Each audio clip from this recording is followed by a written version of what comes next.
లక్షలాది మందికి మన తెలుగు మ్యాట్రిమోనీ ద్వారా వివాహాలు జరిగాయి. తెలుగు వారి number 1 choice Telugu matrimony. Jagan Rentapala పర్యటనలో ప్రదర్శించిన ప్లకార్డుపై రాజకీయ దుమారం రేగుతుంది. గొంతులు కోసేస్తామనే డైలాగులు సినిమాల్లో చెప్పడానికి బాగుంటాయని, పిచ్చి వేషాలు వేస్తే కఠినంగా శిక్షిస్తామన్న పవన్ వ్యాఖ్యలపై పేర్ని నాని కౌంటర్ ఇచ్చారు. 14 ఏళ్ల బాలికపై గ్యాంగ్ రేప్ జరిగితే పరామర్శించరా? అనంతపురంలో ఇంటర్ విద్యార్థిని దారుణంగా హత్య చేస్తే స్పందించరా అని ప్రశ్నించారు.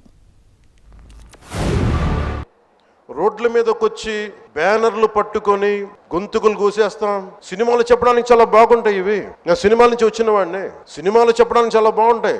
నిజ జీవితంలో నమ్మి మోసపోకండి.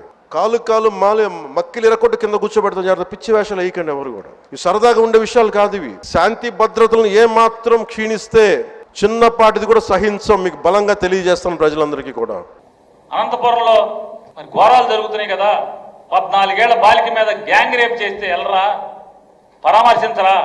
అది ఎలక్షన్ ముందు అయితే మొత్తం క్యూ కట్టేస్తారా మీరు? అనంతపురంలో ఇంటర్మీడియట్ విద్యార్థిని దారుణంగా హత్య చేస్తే స్పందించరా?